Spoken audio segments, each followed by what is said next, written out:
உன் வாழ்க்கை இப்போ நின்று போன மாதிரி தோன்றுதா? அது தோல்வி இல்லை, அது சிவன் தரும் அறிகுறி. வாழ்க்கையில் மாபெரும் வெற்றியை அடைய வேண்டும், ஒரு மாபெரும் சிகரத்தை தொட வேண்டும் என்ற ஆழமான ஆசை நம்மில் பலருக்கும் இருக்கிறது. அதற்கான பாதையையும் நாம் தேர்ந்தெடுத்து விடுகிறோம். ஆனால் அந்த பாதையில் தொடர்ந்து பயணிக்க முடிகிறதா? சற்று சிந்தித்து பாருங்கள். ஏதோ ஒரு வேலைக்காக நாம் அமரும்போது முற்றிலும் சம்பந்தமில்லாத வேறு ஏதோ ஒன்று நம்மை ஈர்க்கிறது. அது ஒரு சிறிய ஆசையாக இருக்கலாம், வீணான ஒரு பொழுதுபோக்காக இருக்கலாம், அல்லது மற்றவர்கள் நம்மை பற்றி என்ன நினைப்பார்கள் என்ற பயமாக இருக்கலாம். இதைத்தான் நாம் கவனச்சிதறல் என்று சொல்கிறோம். இந்த மாபெரும் சிவ ரகசியம் பலரை சென்றடைய உங்களின் விருப்பத்தை இப்போதே பதிவு செய்துவிட்டு கவனச்சிதறல் இல்லாமல் இந்த காணொளியை இறுதி வரை முழுமையாக பாருங்கள். உங்களை சுற்றி நடக்கும் இந்த மாயைக்குள் நீங்கள் சிக்கிக் கொள்கிறீர்கள். உங்கள் இலக்குகள் மறக்கடிக்கப்படுகின்றன. உங்கள் நேரம் திருடப்படுகிறது. இந்த கண்ணுக்கு தெரியாத எதிரியை எப்படி அழிப்பது? உங்கள் மனதை ஒருமுகப்படுத்தி இலக்கை நோக்கி எப்படி அம்பாக பாய்வது? இதற்கான விடையை நாம் வெளியே எங்கும் தேட வேண்டியதில்லை. பல ஆயிரம் ஆண்டுகளுக்கு முன்பே கைலாய மலையின் பனிபடர்ந்த சிகரங்களில் அகிலத்தையே ஆளும் எம்பெருமான் சிவபெருமான் இதற்கான விடையை நமக்கு தந்துவிட்டார். பிரம்மாண்டமான பனிமலை அது. அங்கே உறைந்து போகும் குளிரில் எவ்வித அசைவுமற்ற ஒரு பேரமைதி நிலவுகிறது. உலகமே ஒடுங்கி நிற்பது போன்ற ஒரு நிசப்தம். அந்த நிசப்தத்தின் நடுவே ஒரு பாறையின் மீது சிவபெருமான் ஆழ்ந்த தியானத்தில் அமர்ந்திருக்கிறார். அவரது மூச்சுக்காற்று நிற்கிறது. உடலின் எந்த ஒரு சிறு அசைவும் இல்லை. அவர் தன்னை சுற்றியுள்ள பிரபஞ்சத்தோடு முழுமையாக ஒன்றிணைந்து சலனமே இல்லாத ஒரு மாபெரும் சக்தியாக மாறி வீற்றிருக்கிறார். அவருடைய ஒட்டுமொத்த சிந்தனையும் கவனமும் ஒரு புள்ளியில் குவிந்திருக்கிறது. இதைத்தான் கவனக்குவிப்பு என்பதன் உச்சநிலை என்று புராணங்கள் கூறுகின்றன. அந்த நேரத்தில் தேவர்களுக்கு ஒரு பெரும் சிக்கல் ஏற்படுகிறது. அரக்கர்களை அழிக்க சிவனின் உதவி அவர்களுக்கு தேவைப்படுகிறது. ஆனால் ஆழ்ந்த தியானத்தில் இருக்கும் சிவபெருமானின் கவனத்தை எப்படி கலைப்பது? அவரது சிந்தனையை எப்படி திருப்புவது? தேவர்கள் ஒரு முடிவுக்கு வருகிறார்கள். உலகத்தில் உள்ள அனைத்து உயிர்களையும் தன் ஆசையாலும் மோகத்தாலும் மயக்கக்கூடிய சக்தி கொண்டவன் காமதேவன் எனப்படும் மன்மதன். அவனிடம் இந்த பொறுப்பு ஒப்படைக்கப்படுகிறது. மன்மதன் கையிலாய மலையை வந்தடைகிறான். சிவனின் கவனத்தை சிதறடிக்க மன்மதன் தன் மாயாஜாலத்தை தொடங்குகிறான். அதுவரை உறைபனியாக கிடந்த கைலாய மலை திடீரென வசந்த காலமாக மாறுகிறது. எங்கும் பல வண்ணப்பூக்கள் பூத்து குலுங்குகின்றன. காற்றில் இனிமையான வாசனை வீசுகிறது. காதுகளுக்கு மிகவும் இனிமையான இசை ஒலிக்கிறது. கண்களை கவரும் அழகிய நடனங்கள் அரங்கேறுகின்றன. சாதாரண மனிதராக இருந்தால் இந்த அழகிலும் மயக்கத்திலும் தன் முழு கவனத்தையும் இழந்து வீழ்ந்திருப்பார்கள். ஆனால் அங்கே அமர்ந்திருப்பது முழுமையான மனக்கட்டுப்பாட்டின் உச்சமான சிவபெருமான். அவரை இந்த சாதாரண மாயைகள் எதுவும் அசைக்கக்கூட முடியவில்லை. இறுதியாக மன்மதன் தன் கையில் இருந்த பூக்களால் ஆன அம்பை எடுத்து சிவபெருமானின் நெஞ்சை குறிவைத்து எய்கிறான். அந்த அம்பு சிவனின் மார்பில் பட்ட மறுகணம் உலகமே ஒரு கணம் நடுங்கி நிற்கிறது. சிவனின் தியானம் லேசாக கலைகிறது.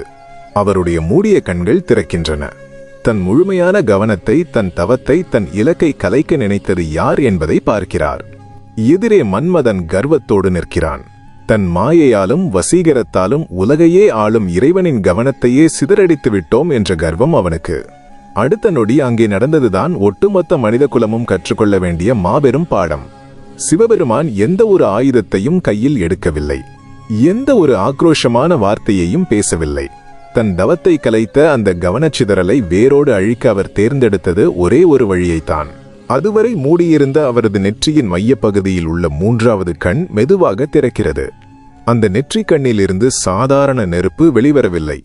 பிரபஞ்சத்தையே எரித்து சாம்பலாக்கும் அளவிற்கான ஒரு மாபெரும் ஒளிப்பிழம்பு சீரிப்பாய்கிறது.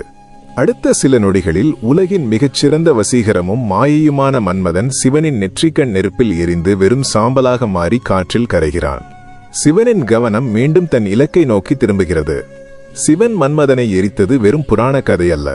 அது ஒவ்வொரு மனிதனுக்குள்ளும் தினமும் நடக்கும் ஒரு மாபெரும் போர். உங்கள் இலக்கை நீங்கள் நிர்ணயித்து அதை நோக்கி நீங்கள் தியானம் போல வேலை செய்ய தொடங்கும் போது 1000 மன்மதர்கள் பலவிதமான ஆசைகளாக, மாயைகளாக, வீணான பொழுதுபோக்குகளாக உங்கள் முன் வந்து நிற்பார்கள். நீங்கள் அந்த மன்மதனின் மாயையில் மயங்கி உங்கள் கவனத்தை சிதறவிடப் போகிறீர்களா? அல்லது உங்களுக்குள் இருக்கும் அந்த நெற்றிக்கண்ணை திறந்து அந்த தடைகளை எரித்து சாம்பலாக்கப் போகிறீர்களா? உண்மையில் இந்த நெற்றிக்கண் என்பது என்ன? அது சிவனுக்கு மட்டுமே சொந்தமான ஒன்றா? இல்லை. இயற்கையும் அறிவியலும் நம் ஒவ்வொருவருக்குள்ளும் ஒரு நெற்றிக்கண்ணை வைத்திருக்கின்றது. பல 1000 ஆண்டுகளுக்கு முன் சித்தர்களும் யோகிகளும் எதை 3ஆம் கண் என்று அழைத்தார்களோ அதை இன்றைய நவீன அறிவியல் வேறு ஒரு பெயரில் அழைக்கிறது. மனித மூளைக்குள் மறைந்திருக்கும் அந்த மாபெரும் சக்தி. நமது மூளைக்குள் நடக்கும் அறிவியல் மாயை தெரியுமா? மனித மூளையின் மையத்தில் உள்ள பீனியல் சுரப்பி, பைனியல் கிளாண்ட் எனப்படும் சிறிய உறுப்பைத்தான் இன்றைய அறிவியல் உலகம் மனிதனின் 3ஆம் கண் என்கிறது. பல 1000 ஆண்டுகளுக்கு முன்பே சித்தர்கள் இதை ஆக்ஞா சக்கரம் என்றார்கள். இது வெறும் தற்செயலான ஒற்றுமை அல்ல. இந்த சிறிய சுரப்பிதான் நமது ஒட்டுமொத்த கவனத்தையும் சக்தியையும் தீர்மானிக்கும் கடிகாரம். சிவபெருமான் எப்போது தன் புறக்கண்களை மூடி அகக்கண்ணை திறக்கிறாரோ அப்போதுதான் அந்த மாபெரும் ஆற்றல் வெளிப்படுகிறது. அதேபோல் ஒரு மனிதன் எப்போது தனக்குள் இருக்கும் அந்த ஞானக்கண்ணை திறக்கிறானோ அப்போதே அவன் சாதாரண மனித நிலையிலிருந்து ஒரு மாபெரும் சக்தியாக மாறுகிறான். நமது முன்னோர்கள் சொன்ன அந்த நெற்றிக்கண் என்பது மிகச்சரியாக 2 புருவங்களுக்கு இடைப்பட்ட பகுதியில் உள்ள அந்த புள்ளியை குறிக்கிறது. அந்த புள்ளியில் நீங்கள் உங்கள் கவனத்தை குவிக்க தொடங்கும் போது உங்கள் மூளையில் ஒரு விசித்திரமான மாற்றம் நிகழ்கிறது. உங்கள் சிந்தனைகள் ஒருமுகப்படுகின்றன. உங்கள் ஆற்றல் வீணாகாமல் ஓரிடத்தில் சேமிக்கப்படுகிறது. ஆனால் இன்றைய காலகட்டத்தில் நமது இந்த நெற்றிக்கண் எத்தகைய நிலையில் இருக்கிறது என்பதை நாம் சிந்திக்க வேண்டும். சிவன் மன்மதனை எரித்த கதையை மீண்டும் நினைவுபடுத்திக் கொள்ளுங்கள். மன்மதன் என்பவன் வெறும் உருவம் அல்ல, அவன் வசீகரமான ஒலிகள் மற்றும் தற்காலிக இன்பங்களின் உருவம். குரலில் சற்று எச்சரிக்கை உணர்வோடு இன்று உங்கள் கைகளில் இருக்கும் கைபேசிகளும் கணினி திரைகளும் தான் நவீன காலத்து மன்மதர்கள்.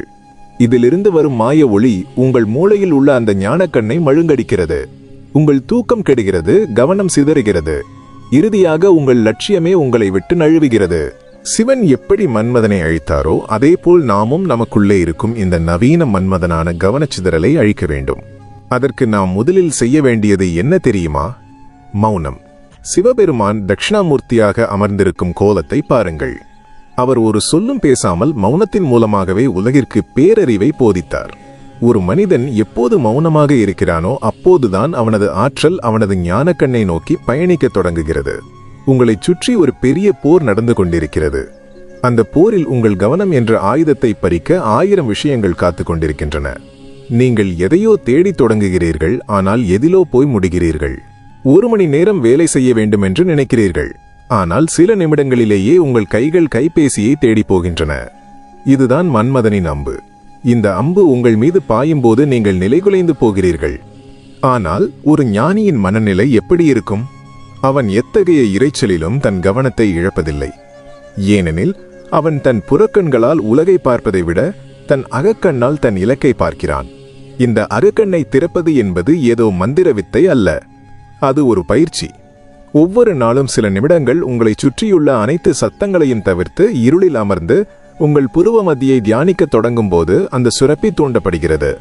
நீங்கள் உங்கள் கவனத்தை ஓரிடத்தில் குவிக்கும் போது உங்கள் மூளையில் உள்ள நரம்புகள் புதிய பாதைகளை உருவாக்குகின்றன. இது உங்களை ஒரு சாதாரண மனிதனாக இருந்து எதையும் சாதிக்கக்கூடிய ஒரு வீரனாக மாற்றுகிறது. சிவபெருமான் சுடுகாட்டில் சாம்பலை பூசிக்கொண்டு அமர்ந்திருப்பார்.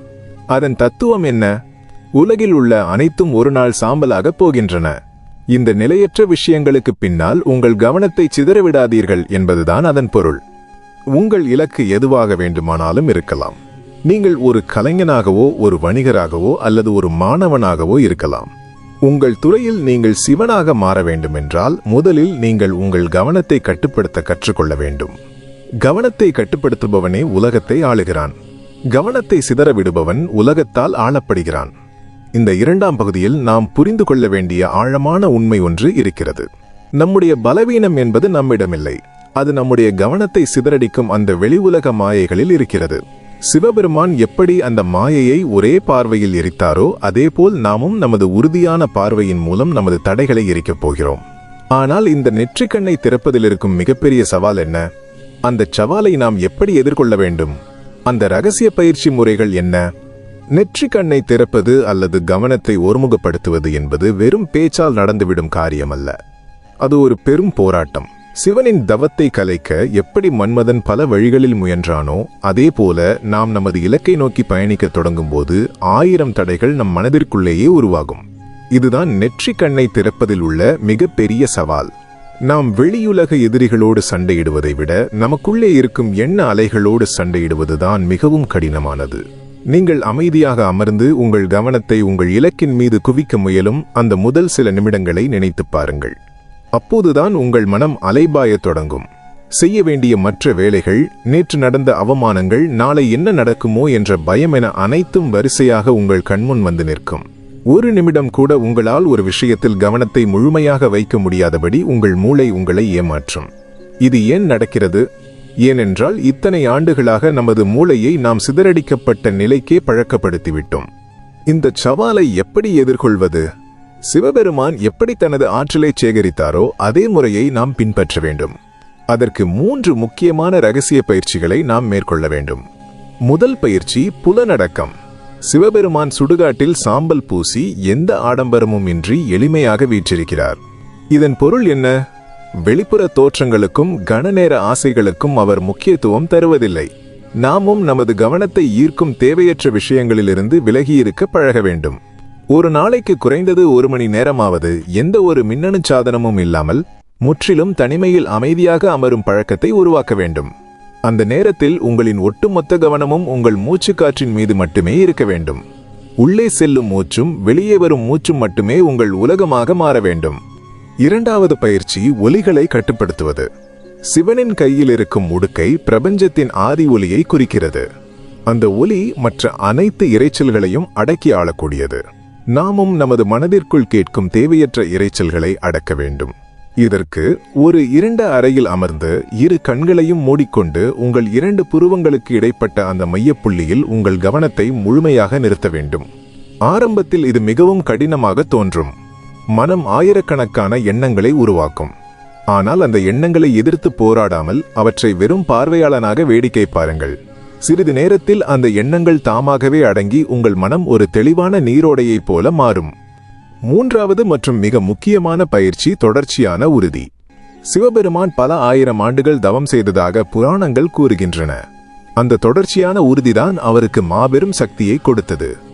நீங்களும் உங்களின் இலக்கை அடைய ஒவ்வொரு நாளும் சிறு சிறு பயிற்சிகளாக கவனத்தை குவிக்க பழக வேண்டும். ஒரு செயலை செய்யும் போது 100% உங்கள் கவனமும் அந்த செயலில் மட்டுமே இருக்க வேண்டும். சாப்பிடும்போது சாப்பாட்டின் சுவையில் கவனம், நடக்கும்போது ஒவ்வொரு அடியிலும் கவனம் என உங்கள் ஒவ்வொரு செயலிலும் தியானத்தை கொண்டு வர வேண்டும். இந்த 3 பயிற்சிகளையும் நீங்கள் தொடர்ந்து செய்யும் போது உங்கள் மூளையின் மையத்தில் உறங்கிக் கொண்டிருக்கும் அந்த மாபெரும் சக்தி மெல்ல மெல்ல விழித்தெழும். உங்களின் முடிவெடுக்கும் திறன் அதிகரிக்கும். எந்த ஒரு கடினமான சூழ்நிலையிலும் உங்களால் மிக தெளிவாக சிந்திக்க முடியும். மற்றவர்கள் பதற்றமடையும் நேரத்தில் நீங்கள் சிவனது அமைதியோடு உறுதியாக நிற்பீர்கள். உங்கள் இலக்குகள் உங்களை தேடி வரும். ஆனால் இந்த மாபெரும் சக்தியை விழித்தெழ செய்த பின் அதை நாம் எவ்வாறு பயன்படுத்துவது? அந்த ஆற்றலை சரியான வழியில் கொண்டு செல்ல தவறினால் என்ன நடக்கும்? விழித்தெழுந்த நெற்றிக்கண்ணின் முழுமையான ஆற்றலை ஆளும் ரகசியத்தை நாம் உணர வேண்டும். நெற்றிக்கண் விழித்தெழுந்த பிறகு என்ன நடக்கும்? அந்த மாபெரும் ஆற்றல் உங்கள் உடலிலும் மனதிலும் பாயத் தொடங்கும் போது நீங்கள் ஒரு புதிய மனிதனாக உருமாறியிருப்பீர்கள். உங்கள் முன்பு இருந்த குழப்பங்கள் அனைத்தும் பனி போல விலகும். ஒரு நாளைக்கு 24 மணி நேரம் என்பது உங்களுக்கு பற்றாக்குறையாக தோன்றும். உங்கள் மூளை சோர்வடையாது. 1000 யானைகளின் பலம் உங்கள் சிந்தனையில் குடிகொண்டிருக்கும். நீங்கள் தொடங்கும் எந்த ஒரு செயலும் 100% முழுமையோடு முடிவடையும். இதுதான் அந்த மாபெரும் சக்தியின் வெளிப்பாடு. ஆனால் இவ்வளவு பெரிய சக்தியை தாங்கும் பக்குவம் உங்களுக்கு இருக்கிறதா? இதில்தான் ஒரு பெரும் ஆபத்தும் ஒளிந்திருக்கிறது. சிவபெருமானின் ஆற்றல் எப்படி ஆக்கத்திற்கும் அழிவிற்கும் பயன்படுகிறதோ அதே போல இந்த முழுமையான கவனக்குவிப்பும் 2 பக்கங்களை கொண்ட ஒரு கூர்மையான வாள். ஆகாய கங்கை பெரும் சீற்றத்தோடு பூமியை நோக்கி பாய்ந்து வந்தபோது அந்த மாபெரும் ஆற்றலை அப்படியே பூமியில் விழவிட்டால் உலகமே அழிந்துவிடும் என்பதை சிவபெருமான் உணர்ந்தார். அதனால் அந்த சீற்றத்தை தனது சடாமுடியில் தாங்கி ஒரு சிறிய நீரோடையாக உலகிற்கு வழங்கினார். அந்த அடக்கமும் கட்டுப்பாடும் இல்லை என்றால் உயிர் காக்கும் நீரே உலகத்தை அழித்திருக்கும். அதே போல உங்கள் மூளையில் உற்பத்தியாகும் அந்த அபரிமிதமான ஆற்றலை, அந்த முழுமையான கவனத்தை நீங்கள் எங்கு செலுத்தப் போகிறீர்கள் என்பதுதான் உங்களின் தலையெழுத்தை தீர்மானிக்கப் போகிறது. ஒருவன் தன் முழு கவனத்தையும் பழிவாங்கும் எண்ணத்திலோ பேராசையிலோ அல்லது மிகச் சாதாரணமான சிற்றின்பங்களிலோ செலுத்தினால் என்ன ஆகும்? சிவபெருமானிடம் கடுந்தவம் புரிந்து வரங்கள் பெற்ற பல அரக்கர்களுக்கு என்ன நேர்ந்ததோ அதுதான் அவனுக்கும் நேரும். அவனது சக்தியே அவனை அழித்துவிடும். தீய எண்ணங்களில் குவியும் கவனம் கடைசியில் அந்த மனிதனையே சுட்டு பொசுக்கிவிடும். எனவே உங்கள் கவனத்தை திறப்பதற்கு முன்பாக உங்கள் இலக்கு எது என்பதை நீங்கள் மிக தெளிவாக வரையறுக்க வேண்டும். அந்த இலக்கு உங்களை மட்டுமல்ல, உங்களை சுற்றியுள்ள உலகத்தையும் உயர்த்தக்கூடியதாக இருக்க வேண்டும். அந்த இலக்கில் அறம் இருக்க வேண்டும். நீங்கள் உழைக்கும் ஒவ்வொரு நொடியும் ஒரு பெரும் படைப்பிற்கான தவம் என்பதை நீங்கள் உணர வேண்டும். இப்போது உங்கள் நெற்றிக்கண் திறந்திருக்கிறது. உங்களின் இலக்கும் உறுதியாகிவிட்டது. அந்த இலக்கை நோக்கிய உங்கள் பயணத்தில் நீங்கள் செய்ய வேண்டியது ஒன்றே ஒன்றுதான்.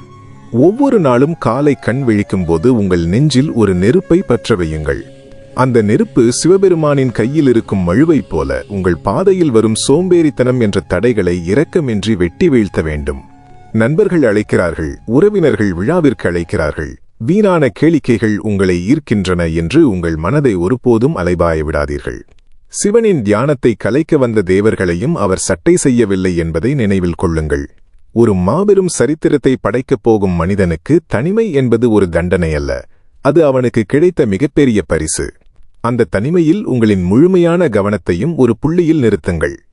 ஆனால் இந்த பயணத்தில் ஒரு கட்டத்தில் நீங்கள் எல்லாவற்றையும் இழந்து நிர்கதியாக நிற்கும் ஒரு சூழ்நிலை வரும். உங்கள் நம்பிக்கை சிதைக்கப்படும்.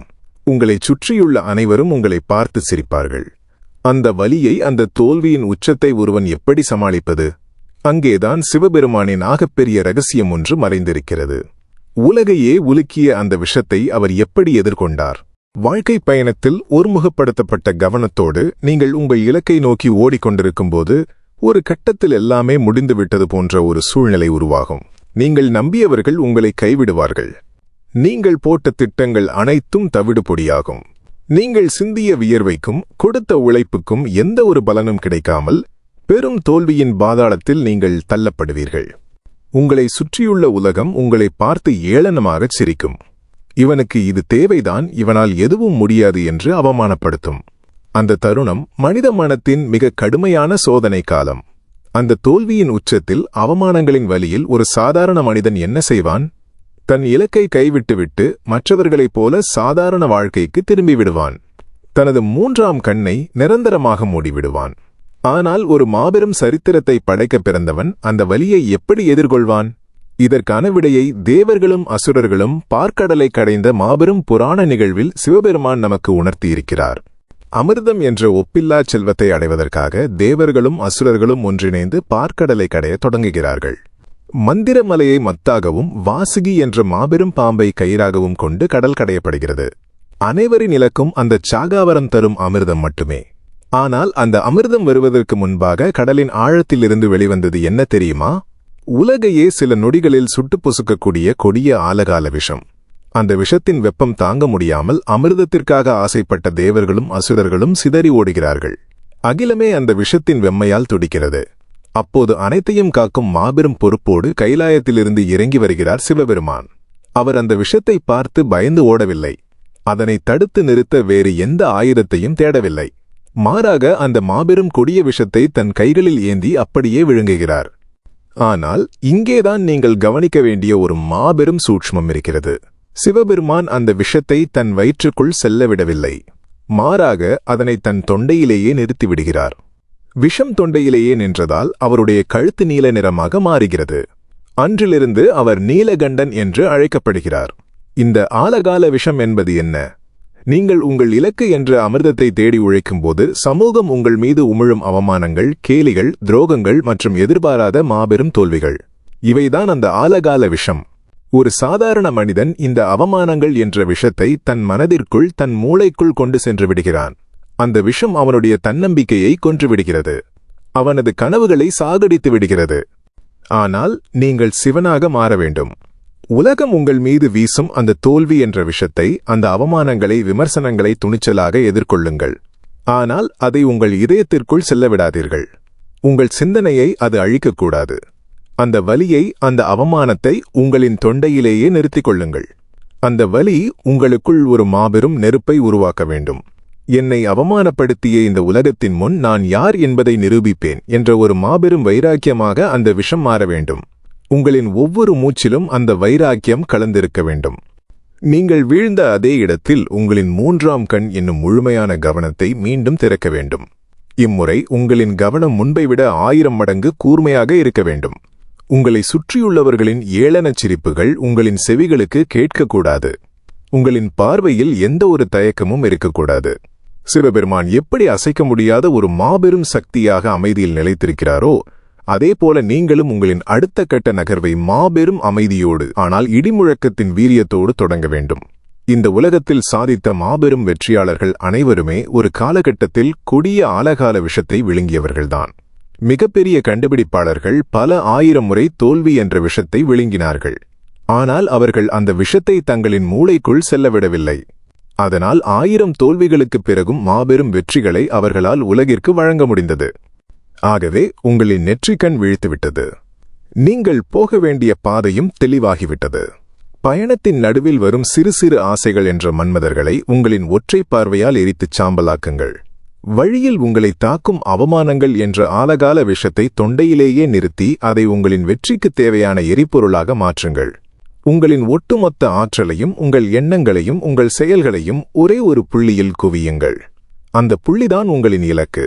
உங்களின் முழுமையான கவனம் அந்த இலக்கின் மீது பாயும்போது இந்த பிரபஞ்சமே உங்களுக்கு வழிவிடும்.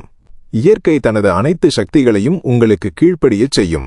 நீங்கள் ஒரு சாதாரண மனிதனாக பிறந்திருக்கலாம், ஆனால் உங்களின் இந்த மாபெரும் கவனக்குவிப்பும் மன உறுதியும் உங்களை ஒரு சரித்திர நாயகனாக மாற்றும். எழுந்திருங்கள். உங்களின் உள்ளே உறங்கிக் கொண்டிருக்கும் அந்த மாபெரும் சக்தியை தட்டி எழுப்புங்கள். உங்களின் நெற்றிக்கண் திறக்கட்டும். உங்களை விமர்சித்தவர்கள், உங்களை கேலி செய்தவர்கள் அனைவரும் உங்களின் மாபெரும் வெற்றியைக் கண்டு வியந்து நிற்கட்டும். உங்கள் பயணம் என்று இப்போதே இந்த நொடியே தொடங்கட்டும். வெற்றி உங்கள் கைகளில். நினைவில் கொள்ளுங்கள், தேவையற்ற ஆசைகளை விலக்கும் புலனடக்கம், மனதின் இரைச்சல்களை அடக்கும் மௌனம், இலக்கின் மீதான அசைக்க முடியாத உறுதி மைனஸ் இந்த மூன்றும் தான் உங்கள் நெற்றிக்கண்ணை திறக்கும் சாவிகள். உங்களுக்குள் உறங்கிக் கொண்டிருக்கும் அந்த மாபெரும் சக்தியை தட்டி எழுப்ப இந்த காணொளி ஒரு சிறு தூண்டுதலாக இருந்திருந்தால், உங்களின் வெற்றியை தடுக்கும் அந்த மிகப்பெரிய கவனச்சிதறல் எது என்பதை கீழே உள்ள கருத்துப் பெட்டியில் ஆழமாக பதிவு செய்யுங்கள். உங்களின் அந்த தடையை இன்று முதலே எரித்துச் சாம்பலாக்குங்கள். இந்த மாபெரும் சிவ தத்துவமும் வாழ்வியல் ரகசியமும் உங்களைப் போலவே இலக்கை நோக்கி ஓடிக்கொண்டிருக்கும் இன்னும் 1000 பேரை சென்றடைய வேண்டும். அதற்கு இந்த காணொளிக்கு உங்களின் விருப்பத்தை தெரிவியுங்கள். சோர்வடைந்து இருக்கும் உங்களின் நண்பர்களுடனும் இதை பகிர்ந்து கொள்ளுங்கள். பல்லாயிரம் வருடங்களாக மறைந்திருக்கும் இன்னும் பல சிவ ரகசியங்களையும் வாழ்க்கையை மாற்றும் ஊக்கமளிக்கும் சிந்தனைகளையும் தொடர்ந்து காண நமது சிவனே போற்றி வலையொலியில் உங்களை உடனே இணைத்துக் கொள்ளுங்கள்.